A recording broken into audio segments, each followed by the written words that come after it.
Fala aí, gente. Bom dia do kart. Tudo bem com vocês? Sou eu, professor José Neto, professor de História da turma de vocês, né? Espero aí que vocês tenham curtido a nossa última aula, onde a gente falou um pouco sobre a história europeia a partir do ponto de vista do Renascimento Cultural. O Renascimento Cultural, como a gente viu, foi um fenômeno artístico, filosófico, científico, político, que passou a questionar as premissas e os postulados da época medieval.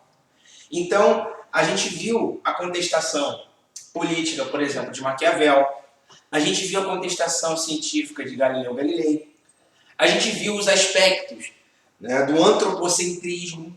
Então, são esses os pontos que é importantíssimos da gente saber, importantíssimo da gente ter o conhecimento cultural.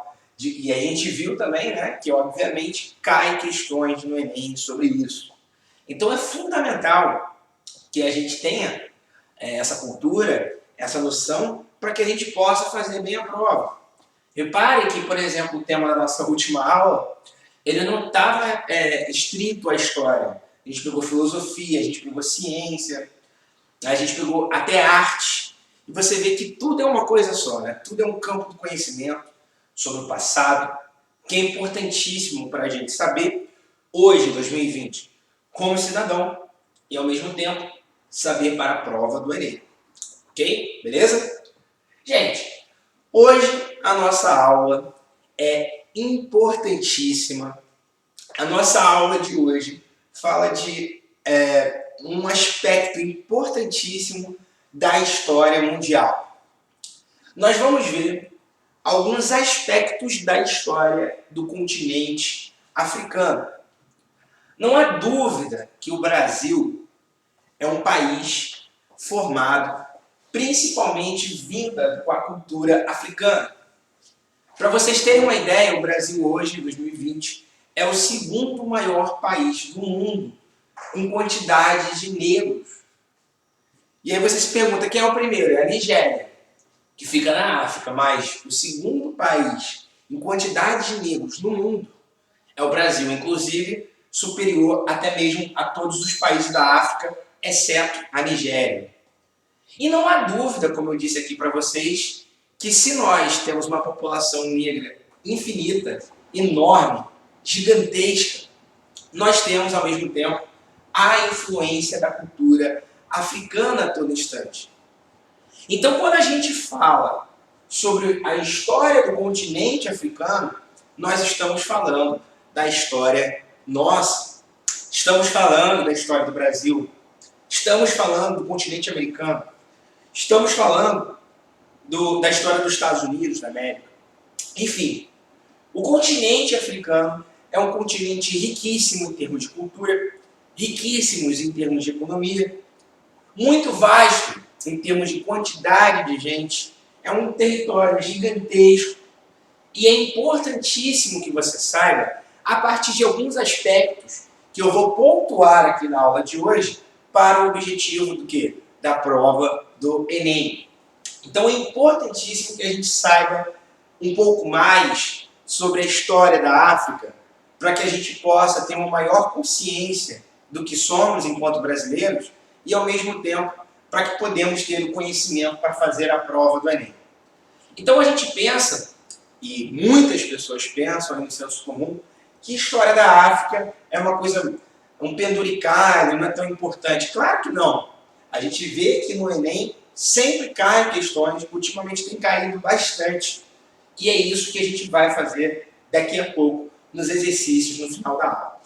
Então eu já peço aqui para vocês o seguinte, que vocês já deixem separado, novamente aí, porque eu sempre peço nas aulas, que vocês já deixem separados aí a apostila, né, tira lá da gaveta, abre lá o armário, pega lá a apostila, pega a caneta que dá tempo, e também pega o caderno, porque vocês vão pontuar aqui ao longo da aula alguns aspectos que eu vou direcionando, que é importantíssimo para a gente saber.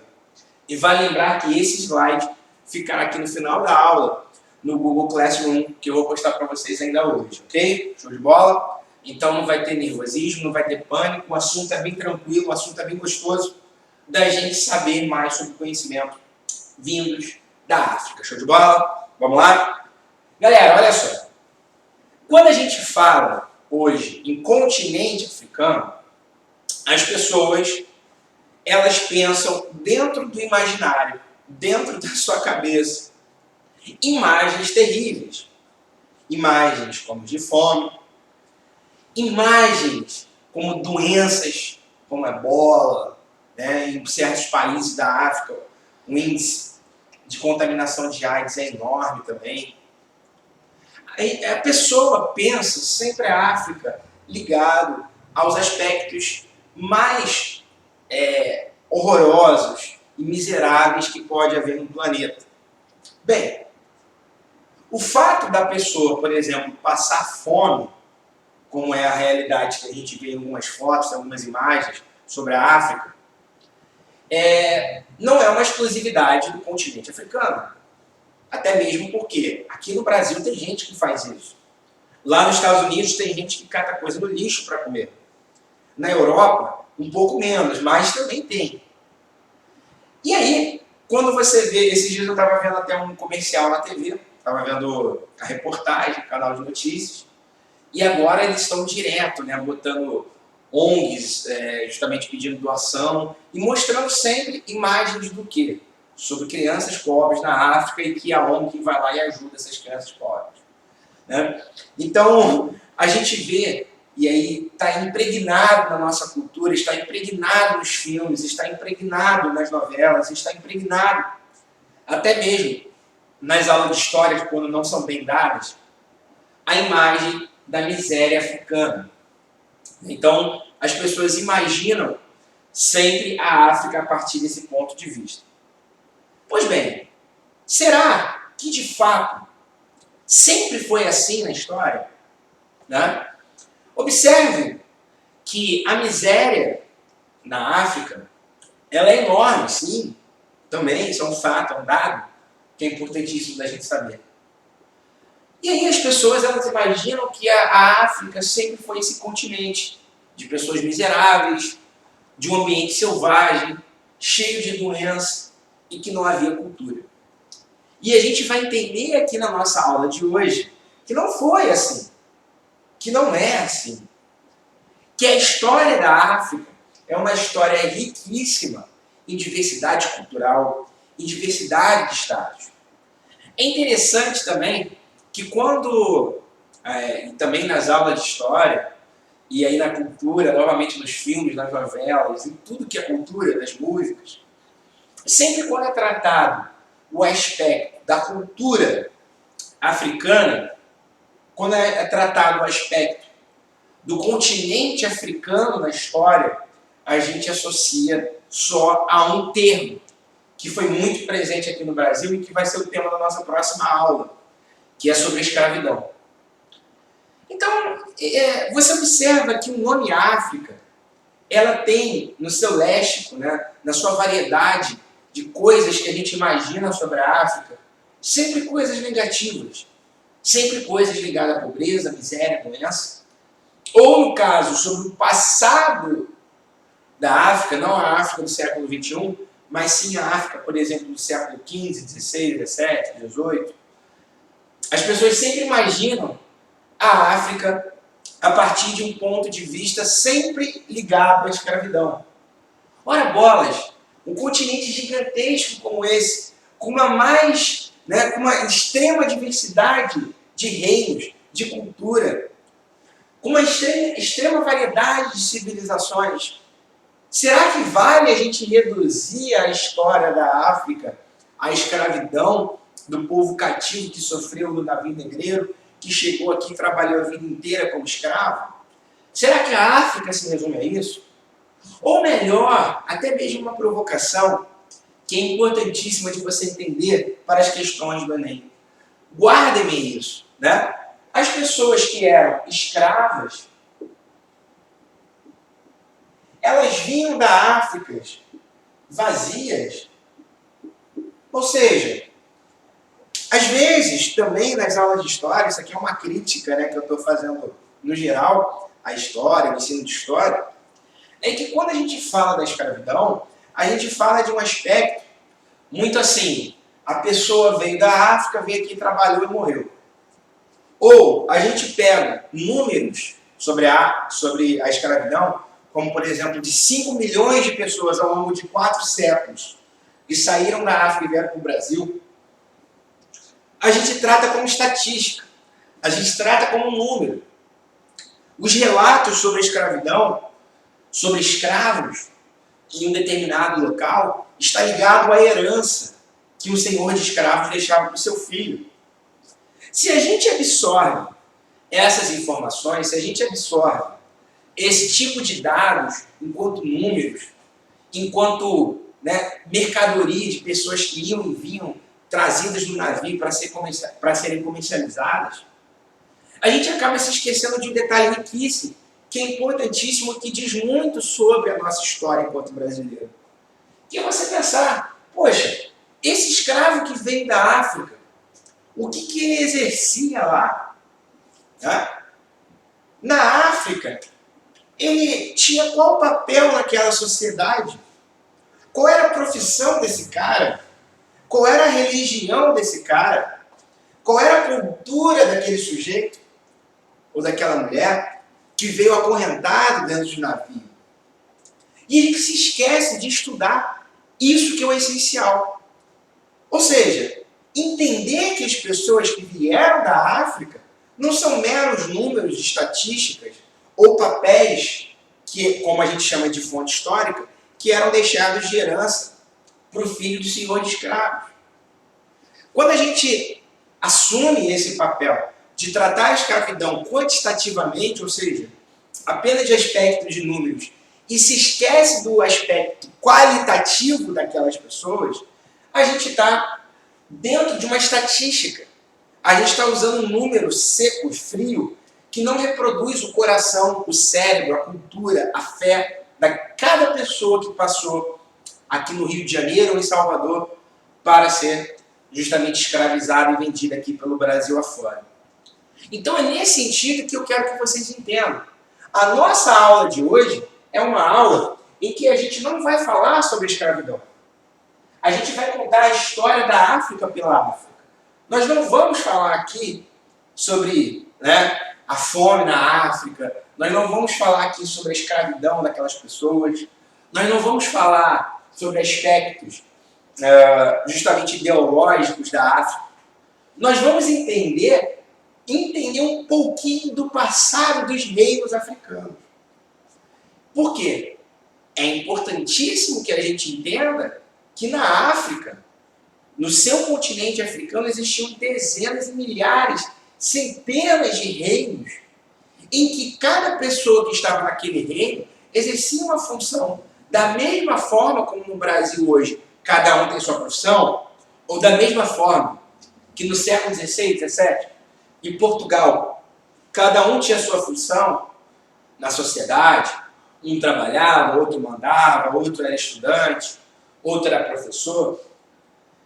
Isso também acontecia na África, só que, de alguma maneira, esse assunto, esse passado africano, não é muito comentado.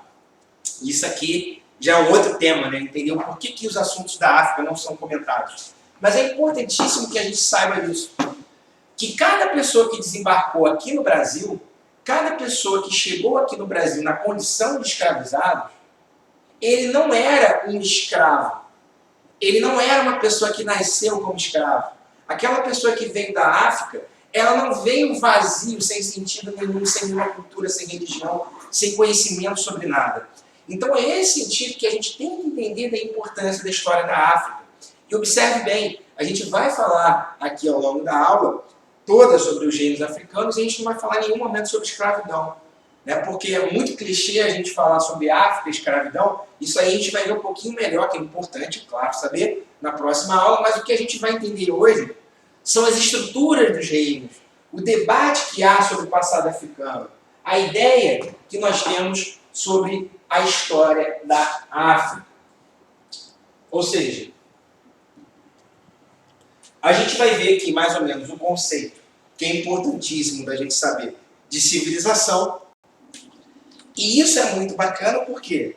quando as pessoas falam sobre a história da África, sobre o passado da África, um imaginário que as pessoas têm, sobretudo a partir de filmes de Hollywood, novelas, documentários, ou como eu disse, aulas de história mal dadas, né? Geralmente a ideia é de que na África só existiam tribos, né? Os caras lá ficavam tocando atabaque no meio da floresta, uma ideia muito tribal, muito selvagem, e que a gente se esquece, ou que pelo menos eu quero sempre aqui martelar para vocês a partir da aula de hoje, é que existiam civilizações com C maiúsculo no Egito.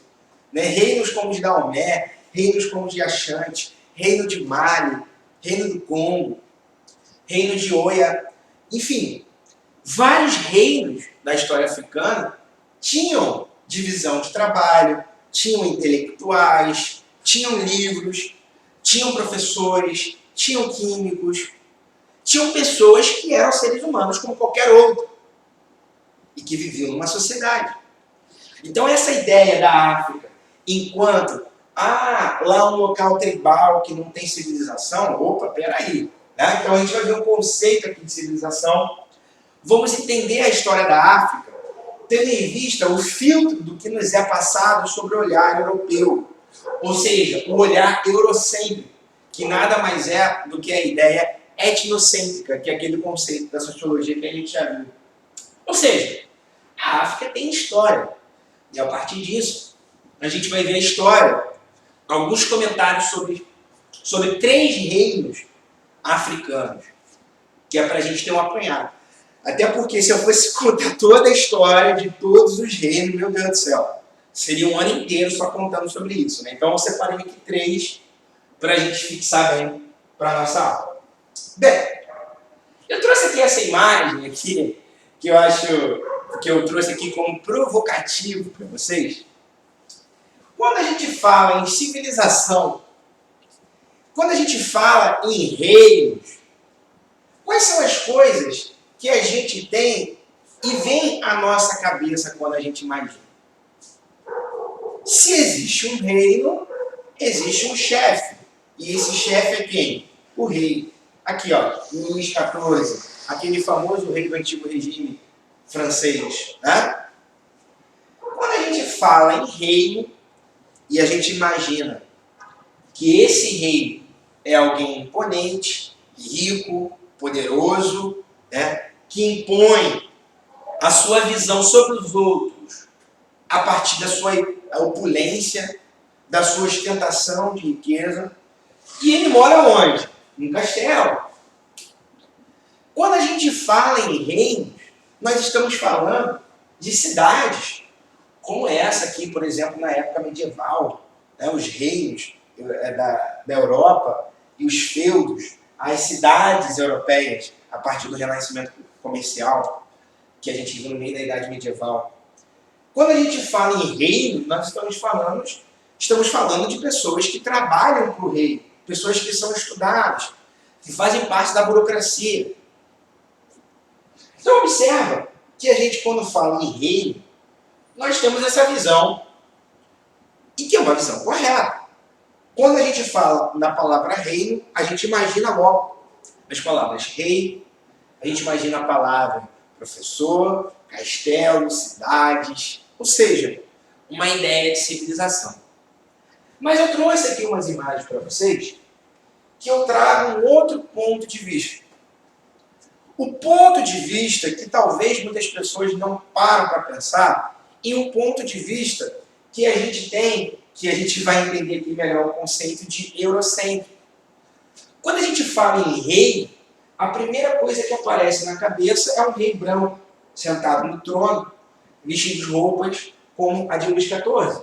Mas observe aqui esse rei de Gana, uma foto, uma fotografia tirada ali no ano de 1900 e pouco, no início do século XX. Ou seja, é um rei de pele preta, né? É um rei, como a gente chama aqui no Brasil, de negro, né? Ou seja, não é a ideia que as pessoas têm sobre a ideia de uma história única e exclusivamente europeia. E é esse aqui o ponto que eu trago para vocês. Né? Você vê aqui esse rei, por exemplo, como o rei de Mali. Né? Observa aqui a riqueza do cara. O cara com uma coroa, com um cetro, né? Cheio de ouro. E um rei da África. Se a gente imagina reinos com castelos, nós temos aqui esse castelo de Tombouctou, no Mali. Quando a gente fala de reinos da história africana, nós estamos falando de cidades. Enfim, observa como que a nossa visão sobre a história, sobre o passado, ela é recheada de um olhar, de uma interpretação europeia sobre tudo. Correto? Ou seja, temos uma visão de um rei branco centrado num trono, um castelo com uma visão de uma arquitetura europeia, uma cidade com a função de uma cidade europeia. Mas espera aí, só existe reinos na Europa? Só existe reinos no continente europeu? Será que só existiram reis brancos na Europa? Será que só existiu castelos, aquele feito de pedrinha, que é os castelos europeus da época medieval? Enfim, são provocações que eu acho que são interessantíssimas para a gente pensar a história enquanto um passado em que era recheada de civilizações. Então é por isso que eu trouxe aqui para vocês um aspecto muito bacana. Por quê? Quando falamos de história da África, como eu disse agora há pouco, falamos de uma coisa que está no imaginário das pessoas, em que lá era um ambiente selvagem, era um ambiente tribal, era um ambiente onde as pessoas eram incivilizadas, onde é um ambiente onde as pessoas não tinham civilização, onde as pessoas viviam na floresta, onde as pessoas caçavam bicho e comiam cru aquele bicho, né? Onde as pessoas usavam ferramentas como do osso, né? Uma coisa meio primata, né? do período neolítico, paleolítico, enfim. Quando a gente fala sobre a história da África, as pessoas, no geral, não têm muita a ideia do que é o conceito de civilização. E a gente bota a Europa como um rei branco sentado num trono, morando num castelo, governando uma cidade europeia, a gente fala enquanto ali é um exemplo de civilização. Enquanto que a gente olha para a história da África, as pessoas, elas não têm civilização, né? A civilização só está na Europa. Bem, é interessante da gente pensar isso porque a origem do conceito de civilização, que foi criada pelos europeus, tinha mais ou menos o objetivo disso mesmo. Quando essa palavra foi criada no século XVIII, na França e na Alemanha, essa palavra significava um modo de vida europeu. Mas você observa que essa palavra chamada civilização, ela ao longo dos anos ela vai ganhando os outros significados, a ponto da gente tratar, por exemplo, como civilização egípcia, civilização chinesa, civilização grega, civilização romana. Correto? A gente usa esse termo. Mas afinal, que raios é civilização? Todo mundo é civilizado? Não.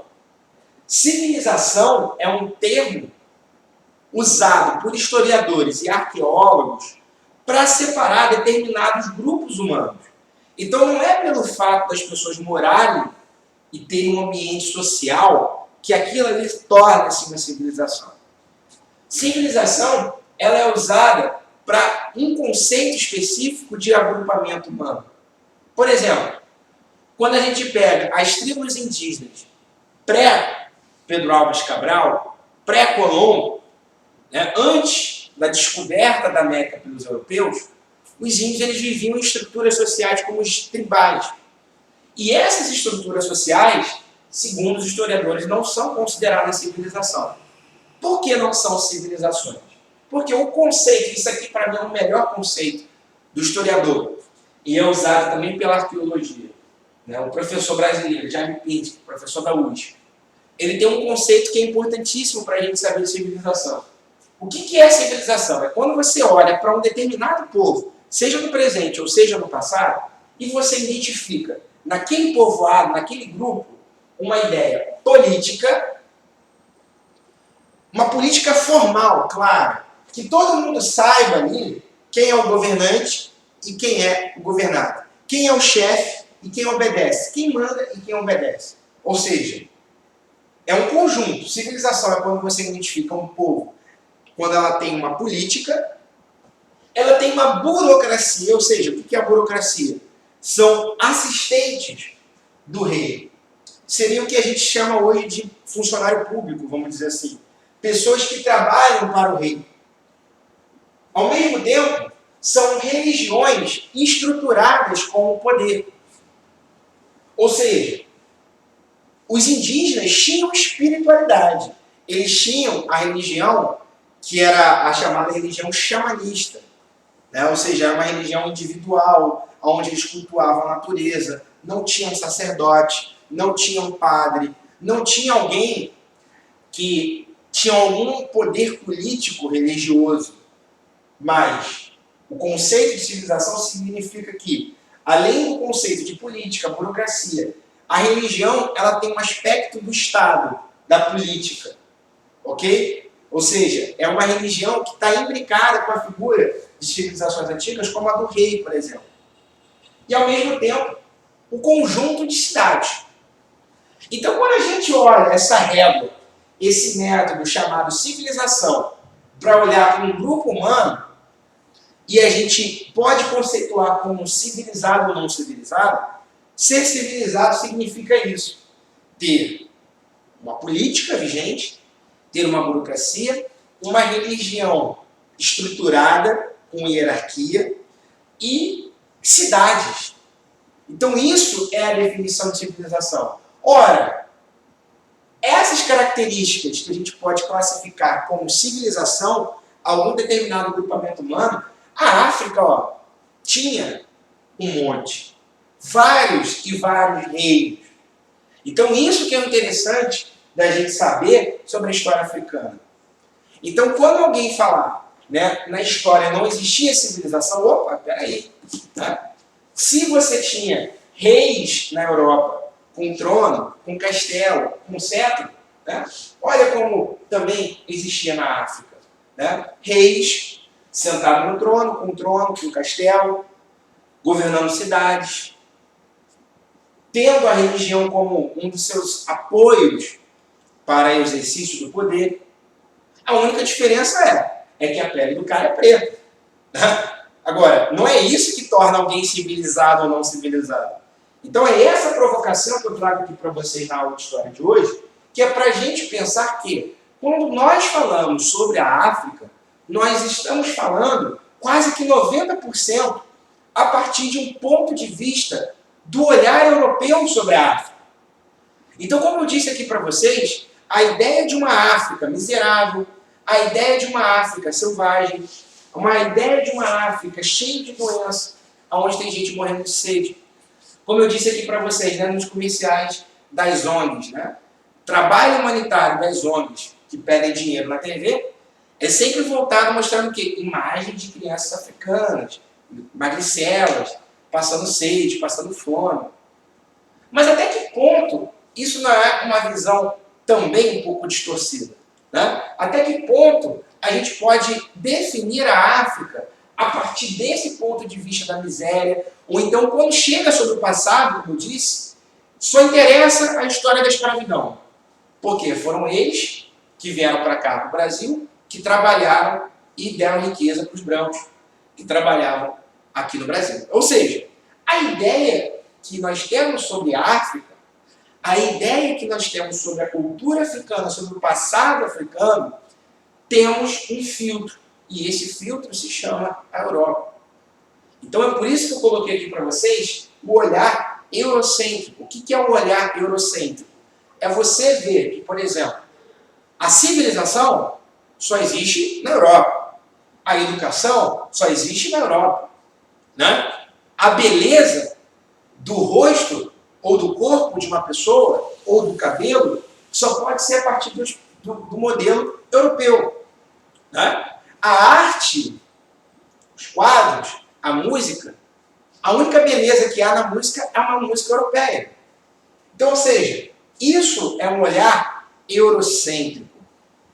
E é isso que a gente precisa em pleno século XXI, passados tantos anos após esse olhar imposto pelos europeus no resto do mundo, como nós chamamos de desconstruir isso, né? A ideia é que nós não podemos aceitar que, por exemplo, cultura só pode ser a cultura vinda da Europa. A música só pode ser a música vinda da Europa. A beleza de uma pessoa está em suas feições europeias. Não. Nós temos um mundo diverso, formado por mais diversas culturas, onde as pessoas fazem um monte de coisa diferente de mim e de você. E o que cabe a gente entender é compreender essa diversidade. Então, como eu disse, quando nós falamos sobre a história da África, a história da África está restrita à ideia da selvageria, à ideia da doença, à ideia da miséria, à ideia de zebras. Né? Quando se fala em África, nós vemos um bioma como o de uma savana, né? De girafas, elefantes, leões. Né? A ideia que se tem sobre a África está muito mais ligada a uma ideia que nós temos sobre a natureza. Agora, as civilizações africanas não têm nada a ver com isso. As civilizações africanas são grandes reinos, bem estruturados, uma burocracia, como eu disse aqui, o conceito de civilização para Jaime Pink, né? A ideia de cidades, a ideia de uma política formal, a ideia de uma burocracia, a ideia de uma religião. Então, ou seja, quando se fala sobre o passado da África, as pessoas imaginam que o passado da África era tribal. Né? Isso é pura ignorância, é puro preconceito, é puro eurocentrismo. Porque, afinal de contas, aqui na nossa aula de hoje, a gente vai ver que a África não se restringe à ideia tribal ou à ideia de um aspecto selvagem da natureza, mas sim o contrário. A ideia é que na África há grandes civilizações. Interessante a gente pensar que esse modo de entender a história da África, ela está muito ligada ao viés de entender a história a partir do ponto de vista europeu. Ou seja, lembra que eu falei para vocês na nossa primeira aula, quando a gente falou que os historiadores utilizam fontes históricas? Ou seja, o que são fontes históricas? São, né, hoje em dia, cartas, né, que existem sobre o passado, quadros, pinturas que demonstram o passado, objetos, né, que arqueólogos acham lá sobre o Egito Antigo. Tudo isso, de alguma forma, demonstra o passado de um povo e ajuda o historiador, o arqueólogo, a entender o passado. Agora, sobre a África, várias pessoas ao longo dos séculos europeus pensavam que o povo africano não tinha história porque a maioria do povo não tinha escrita. Ou seja, eram povos agráficos.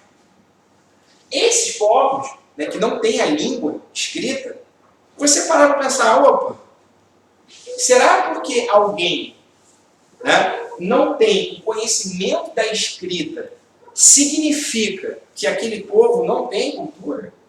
Né? Será que aquele povo que não tem a necessidade de expressar um vocabulário, não tem a necessidade de ter um alfabeto para se comunicar no sentido escrito, será que isso significa que eles não têm história? Então é fundamental para os historiadores que estudam a África ter um olhar, novamente, não eurocêntrico, de buscar livros, de buscar escritos, documentos sobre o passado da África, porque não vai ter muito.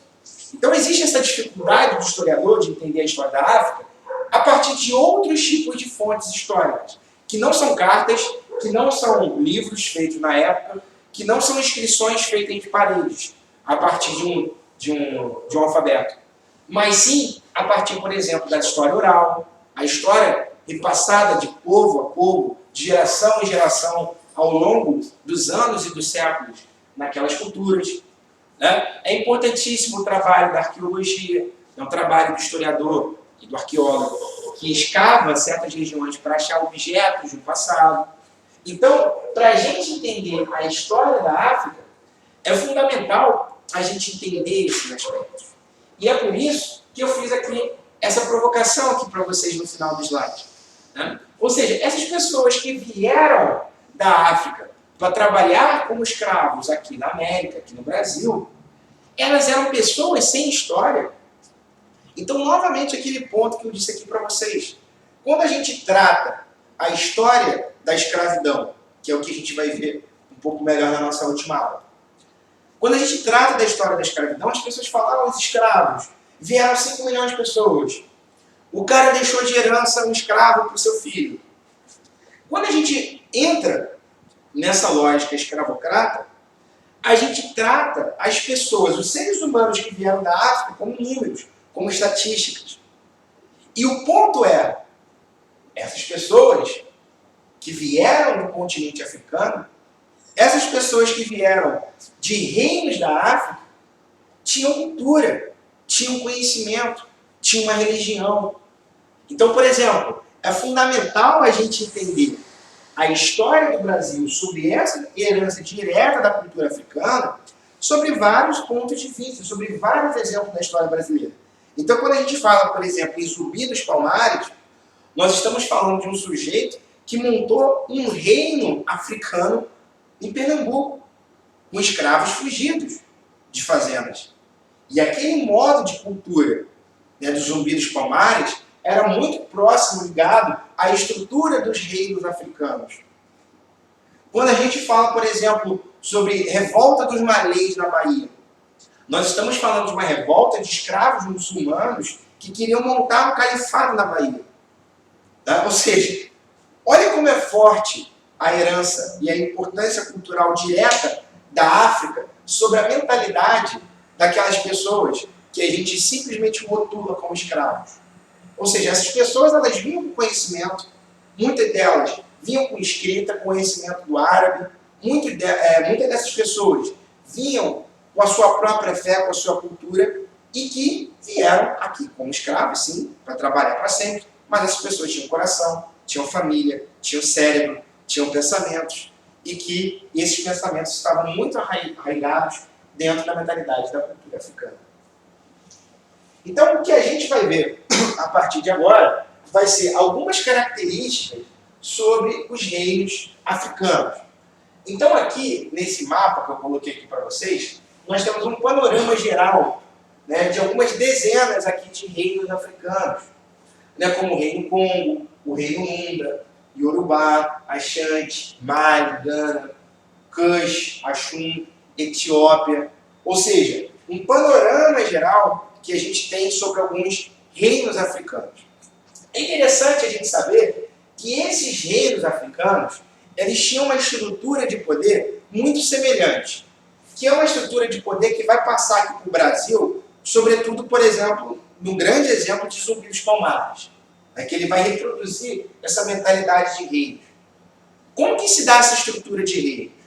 No geral, não há, em nenhum desses reinos africanos, um império. Né? A gente viu o Império Romano, lembra? Sobre o conceito de imperialismo, a ideia de um reino em expansão, ele não é mais reino, sim um império. Então, o que a gente vai ver, no geral, na história da África, são reinos, ou seja, eles não são impérios que se expandem, que têm uma organização a partir da união de diversas localidades que têm uma língua em comum, que têm uma etnia, como a gente chama hoje em dia, em comum, que tem uma cultura mais ou menos parecida. E ali surge alguém que tem um poder a partir, dentro daquele conceito de civilização, né? Do poder burocrático, do poder administrativo e de um poder econômico. Então, mais ou menos, é nesse sentido que a gente vê a história da África a partir desses reinos, a partir de estrutura de cobrança de impostos, de tribos vizinhas a esses reinos, de cobrança de impostos de reinos menores do que esses maiores. Então, no geral, a estrutura política e dos reinos africanos se dá dessa maneira, e aqui está um panorama de alguns reinos africanos. O que é fundamental para a gente entender a história da África é a gente entender também o aspecto da pluralidade étnica e histórica da África. Então, aqui, por exemplo, hoje nós temos um mapa político do continente africano, dividindo dividido em algumas dezenas de países, enquanto que esse lado do mapa, nós temos a ideia de um mapa étnico da África, ou seja, olha a quantidade de diversas etnias que temos na África, né? Então, até hoje, isso é um grande problema em guerras africanas, hoje em dia. Por quê? Isso aqui, esse mapa da África feito a partir da divisão desses países, a gente vai entender lá na frente sobre o imperialismo europeu. Isso aí é outra história. Mas é fundamental a gente entender que a África é formada por várias etnias distintas, diferentes, que coabitam e que moram e que coexistem entre diversas partes desse continente. Então é importantíssimo a gente ter essa noção da diversidade étnica africana, onde cada pontinho desse aqui no mapa significa alguma identidade que aquele povo tem que é diferente do outro povo, seja a partir de uma língua, seja a partir de uma religião, seja a partir das roupas, seja a partir do dialeto, enfim. São diversidades que se tem na África do ponto de vista étnico. E aí, já iniciando o primeiro desses 3 reinos africanos que a gente vai dar uma olhada aqui brevemente para a gente entender um pouquinho sobre a história da África, nós temos aqui a ideia do reino de Benin. Esse reino de Benin é um reino onde fica hoje parte ali da Nigéria. E esse povo, esse reino de Benin, é um reino formado por 2 grandes etnias, que são os Jejes e os Iorubás. Esses 2 povos, que compunham etnicamente esse reino de Benin, eram povos centralizados a partir de uma civilização onde existiam os reis, que traduzindo para a língua iorubá significa obás. Então, ou seja, existiam vários obás ao longo dos séculos. E são verdadeiras civilizações baseadas em algumas especialidades econômicas. Então, por exemplo, quando a gente fala de reino de Benin, nós estamos falando de um reino extremamente desenvolvido a partir do seu trabalho com metal. Então, o ferro, o cobre, como temos aqui na imagem, e também o ouro, que era muito importante nessa região, nós temos ali um conhecimento muito importante desses povos que tinham o trabalho metalúrgico, o trabalho com os metais. Então isso é interessantíssimo para a gente entender, por exemplo, até mesmo a história do Brasil. Porque quando a gente fala sobre Minas Gerais e a exploração do ouro no século XVIII, que a gente vai ver isso um pouquinho mais na frente, na história do Brasil, nós estamos falando de uma mão de obra africana, escravizada vindos da África. Mas, quando existia o comércio de escravos, os portugueses, para mineração, buscavam escravos dessa região, porque sabiam que lá existiam pessoas competentes para trabalhar com ferro, com ouro, mexer com cobre, coisa que era importantíssima nas Minas Gerais. Então, ou seja, observa que esses reinos, como por exemplo de Benin, era um reino, uma civilização, porque existia um rei, o conceito de civilização exige uma autoridade política, existe uma cultura religiosa, e isso daqui é importantíssimo para a gente entender também a religião brasileira, ou então como a gente chama de religião afro-brasileira, o candomblé ou a umbanda. Por quê? Uma das práticas principais dos portugueses na África era dialogar com os povos e sempre tentar converter os povos, sempre tentar impor sua religião. E esse povo de Benin, seja os Jeses e os Iorubás, que em sua imensa maioria vieram para o Brasil, grande parte dessas pessoas vieram como escravizadas, sobretudo na região da Bahia. Essas pessoas elas foram escravizadas e levadas para o Brasil. E esse povo, que em nenhum momento se converteu ao cristianismo no século XVI, XVII, XVIII, quando vieram para o Brasil, eles mantiveram a sua cultura local, mantiveram a sua tradição religiosa. Então, quando a gente fala em orixás, quando a gente fala em deuses africanos, nós estamos, sobretudo, falando de deuses do mundo, da mitologia.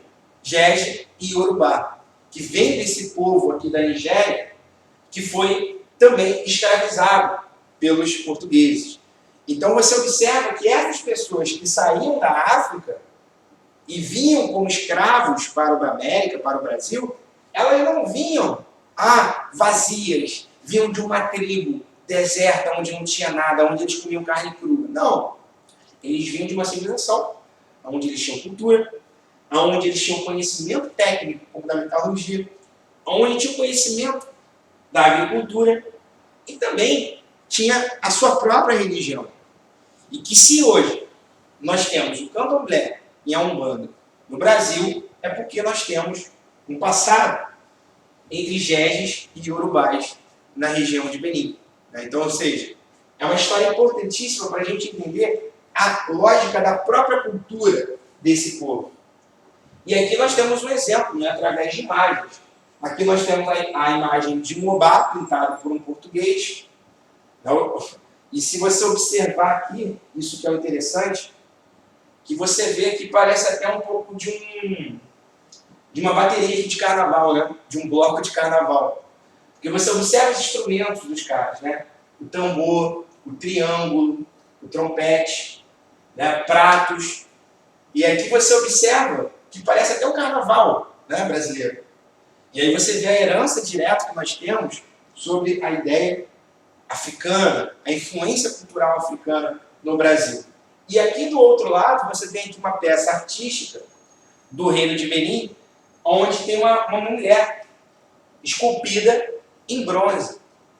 Então você vê aqui o capricho, os detalhes dessa obra, que você vê a capacidade técnica que os yorubás e os jejes tinham para manusear e manipular o cobre.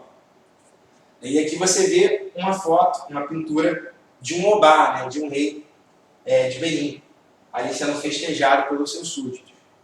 Então você vê aqui muita herança direta da história do Brasil. Olha os instrumentos musicais deles.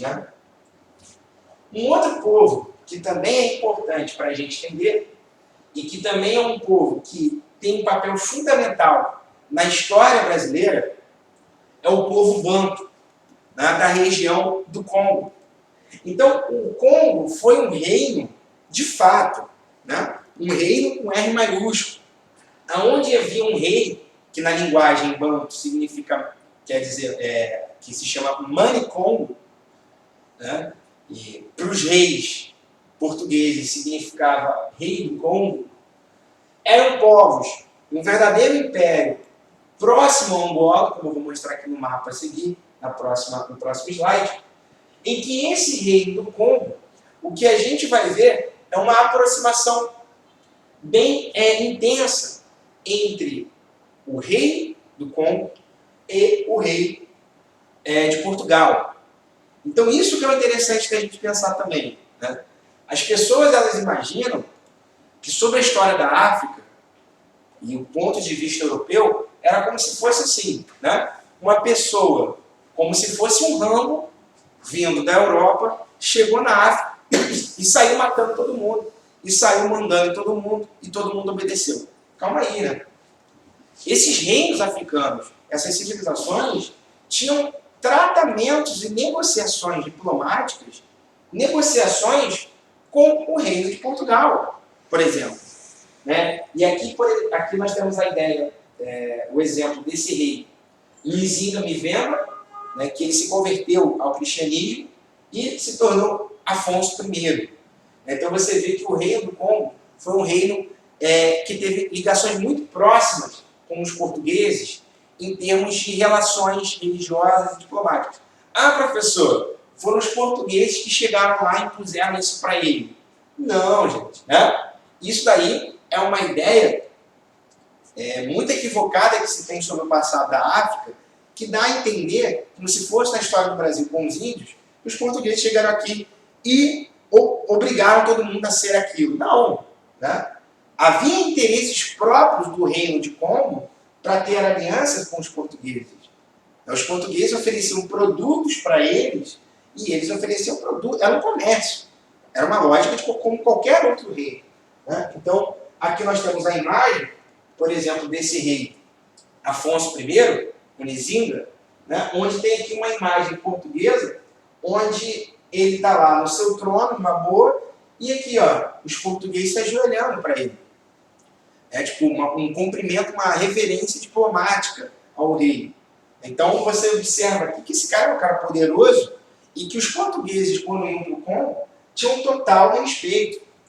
Aqui você tem também uma imagem de um padre conversando com ele, tem uma pintura portuguesa, em que você vê que é uma relação diplomática, né, entre um representante de Portugal e um representante, ou o próprio rei africano, o próprio Manicom, o próprio Afonso I. E aqui você vê o mapa que eu mencionei para vocês. Né?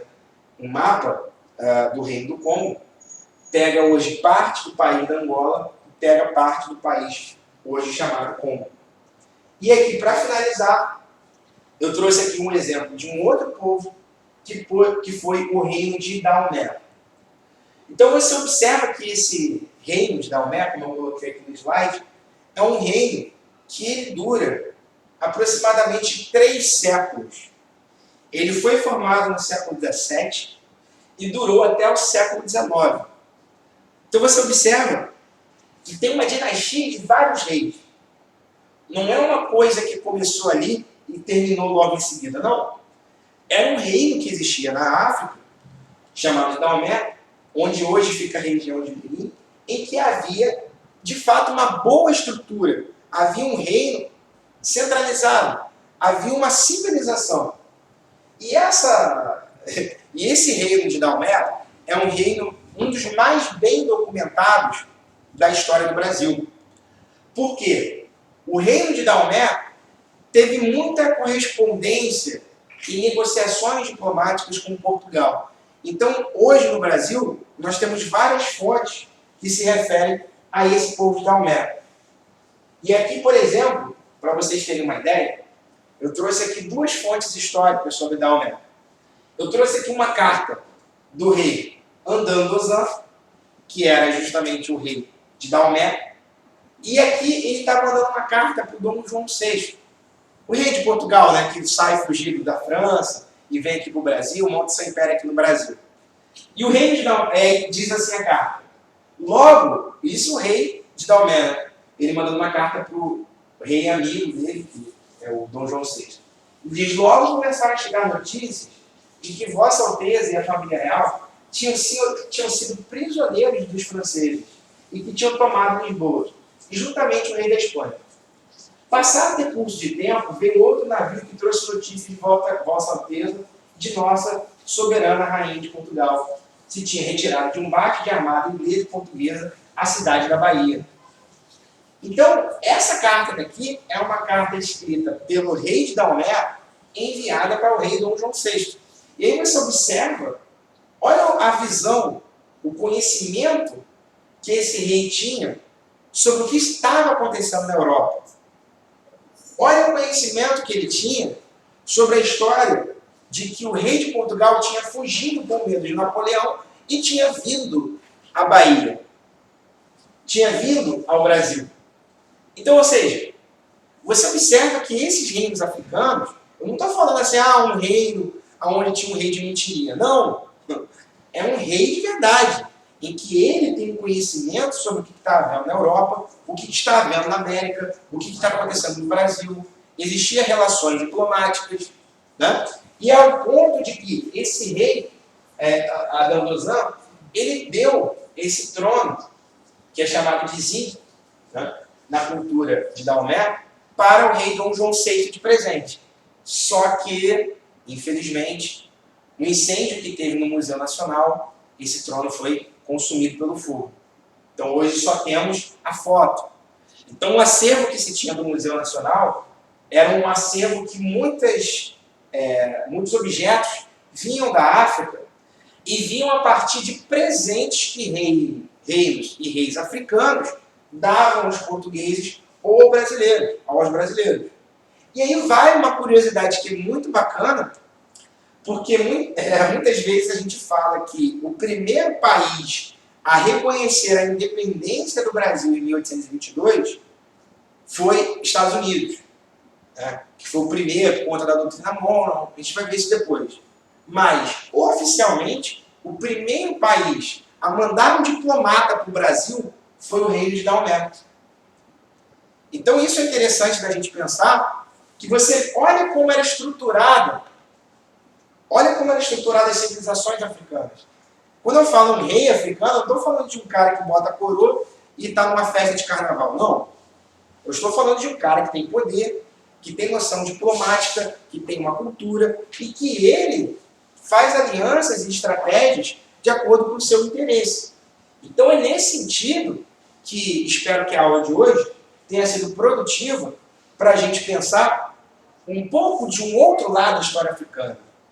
Não pensar apenas de um ponto de vista da miséria, da fome, ou então como é um olhar eurocêntrico sobre o passado da Europa, ligando a África, ou melhor, sobre o passado da África, ligando a África a uma ideia de selvageria, onde tinha o Tarzan, onde tinha o Rei Leão, onde tinha selva, savana, onde tinha canibais, onde era uma estrutura tribal, e que as pessoas que vieram da África para o Brasil trabalhar como escravos eram pessoas sem cultura, pessoas que viviam isoladas no meio do mato, pessoas que comiam carne crua. Né? A ideia do selvagem africano. Mas espera lá, cara, calma aí. Né? Observa que esses reinos africanos e as pessoas que vieram como escravas da África, elas vinham, muitas vezes, de reinos, como a gente viu de Benin, em que essas pessoas que vinham de Benin vinham para o Brasil com a sua cultura, com a sua religião, né, com a sua visão de mundo. E isso que é importantíssimo para a gente saber sobre a história, não só da África, como a história do Brasil. Então é importantíssimo que a gente saiba desse aspecto em que, ao falar de Brasil, nós estamos falando da África. O Brasil, como eu disse para vocês, é o segundo maior país do mundo em quantidade de negros. Só perde para a Nigéria. Então, falar do Brasil é falar, de alguma forma, também da África. Então, o viés de entender o Brasil só do ponto de vista português, é claro que é importante, né? Nós falamos a língua portuguesa, nós entendemos o passado de Portugal, que é importantíssimo para a gente entender a nossa história, mas não há como a gente não olhar para a história da África e falar, caramba, parece muito com a gente. Né? Caramba, tem muita coisa semelhante. Né? Então é nesse sentido que é importantíssimo para a gente saber. E aí vamos fazer as questões aqui para finalizar. Página 53, questão 64. Página 53, questão 64. E aí está lá o texto. Outra importante manifestação das crenças e tradições africanas na colônia eram os objetos conhecidos como as bolsas de mandinga. A insegurança, tanto física como espiritual, gerava uma necessidade generalizada de proteção da catástrofe da natureza, das doenças, da má sorte, da violência dos núcleos urbanos, dos roubos, das brigas, dos malefícios e dos feiticeiros. Também para trazer sorte, dinheiro e até atrair mulheres. Mas também homens brancos. E costume era corrente nas primeiras décadas do século XVIII, envolvendo não apenas escravos, mas também homens brancos. Ou seja, havia uma cultura na época colonial do Brasil em que as pessoas usavam a chamada bolsa de mandinga. E hoje nós temos essa expressão, né? Vamos fazer uma mandinga, que vem justamente do dialeto africano, da cultura africana. E aí está a pergunta. A prática histórico-cultural de matriz africana descrita no texto representava o quê?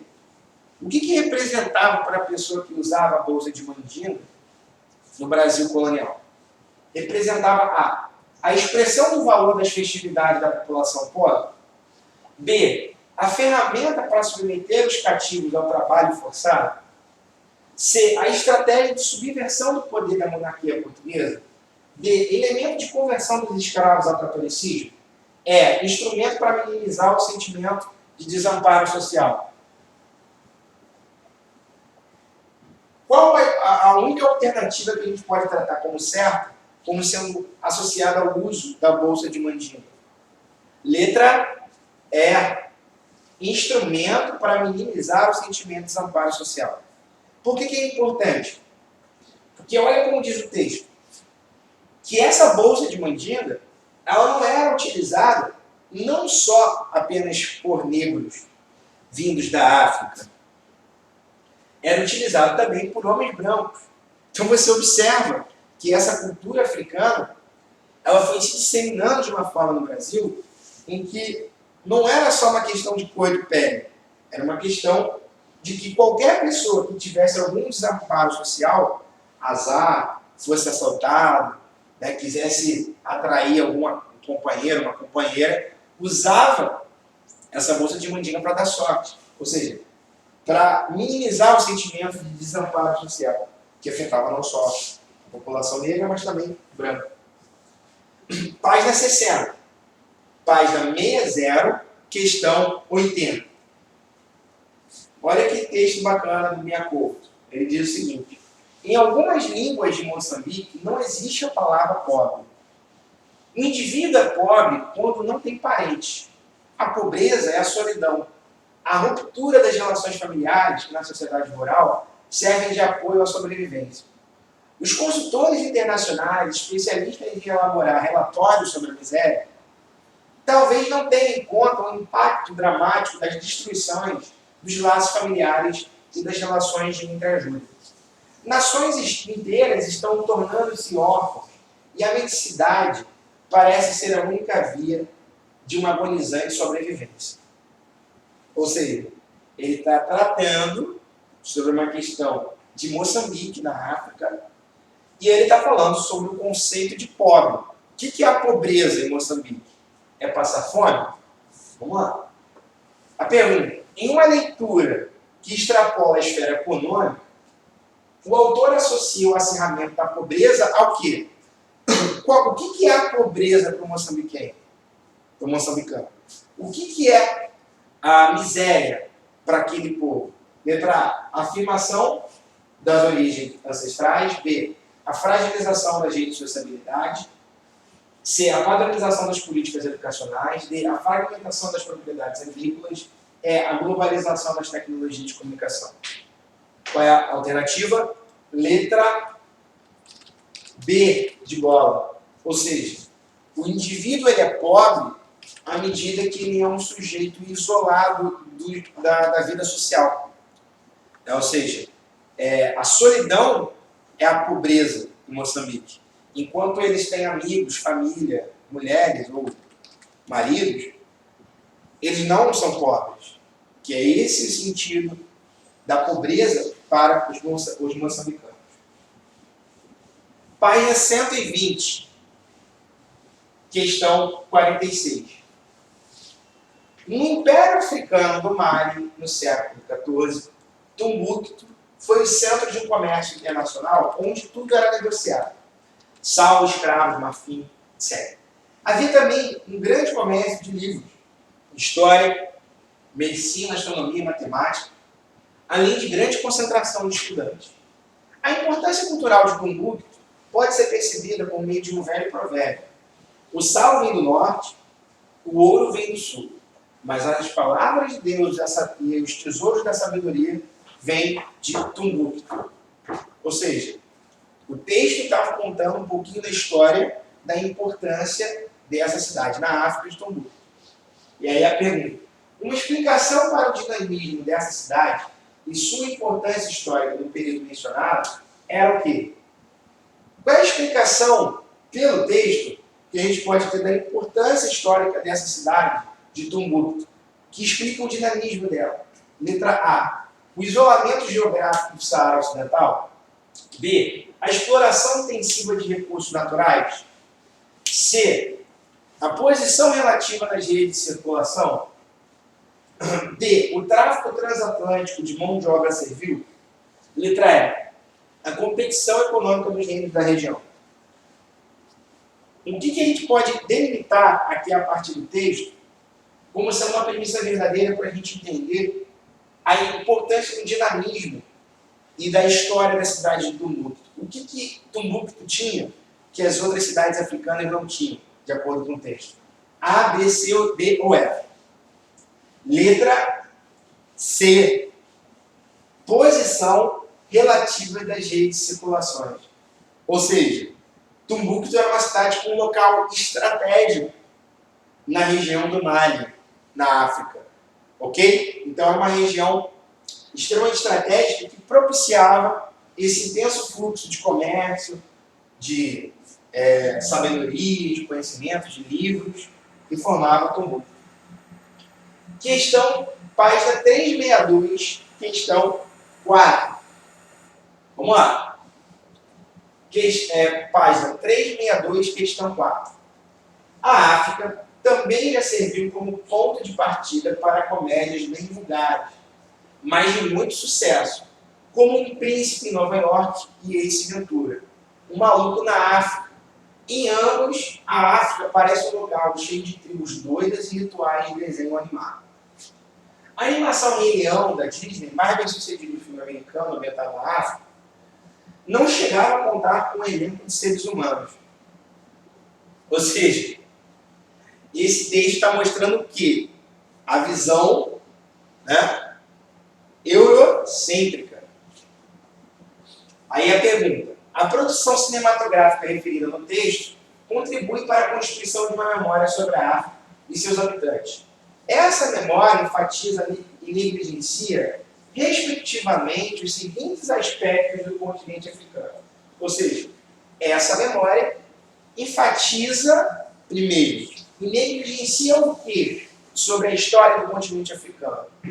Ela enfatiza a história e negligencia a natureza? Ela enfatiza o exotismo, né, que é exótico, e negligencia as culturas? Enfatiza a sociedade e negligencia a economia? Enfatiza o comércio e negligencia o ambiente? Ou enfatiza a diversidade e negligencia a política? O que esses filmes da Disney, o que esses filmes de Hollywood dizem um pouco sobre o olhar eurocêntrico? É que eles o quê? Sempre enfatizam o aspecto exótico da África e desprezam as culturas de lá. Ou seja, letra B de bola. E a última, gente? Página 501, 501, questão 32. E aqui é uma questão mais atual sobre a história do Brasil. A Lei 10.639, de 2003, inclui nos currículos de estabelecimento de ensino fundamental e médio, oficiais e particulares, a obrigatoriedade do ensino de história e cultura afro-brasileira e determina que o conteúdo programático incluirá o estudo da história da África e dos africanos, a luta dos negros no Brasil, a cultura negra brasileira e o negro na formação da sociedade nacional, resgatando a contribuição do povo negro nas áreas social, econômica, política, pertinentes à história do Brasil. Além de instituir o calendário escolar, o dia 20 de novembro como data comemorativa do Dia da Consciência Negra. Ou seja, é uma lei que foi promulgada em 2003 para enfatizar a importância de se ensinar a história da África nas escolas. E aí, eu faço a pergunta para vocês: vocês aprenderam história da África nas escolas? Isso aqui é lei, tá? Tem que ter, enfatizar principalmente nas aulas de história, a importância do continente africano. Como é isso que eu estou apresentando aqui para vocês. E aí eu pergunto: a referida lei apresenta um avanço não só para a educação nacional, mas também para a sociedade brasileira. Por quê? Por que é importante? Letra A. Legitima o ensino das ciências humanas. B. Divulga conhecimentos para a população afro-brasileira. C. Reforça a concepção etnocêntrica sobre a África. D. Garante aos afrodescendentes a igualdade no acesso à educação. Ou letra E. Impulsiona o reconhecimento da pluralidade étnico-racial do país. Qual é a única alternativa possível que pode contribuir não só para a educação, mas para a sociedade brasileira como um todo? É o quê? É reconhecer que impulsiona o reconhecimento da pluralidade étnico-racial do país. Ou seja, ao falar de Brasil, nós não estamos falando apenas da história de Portugal, mas estamos falando da história de reinos de um passado da África. Show de bola, gente? Valeu? Daqui a pouco eu posto aí para vocês.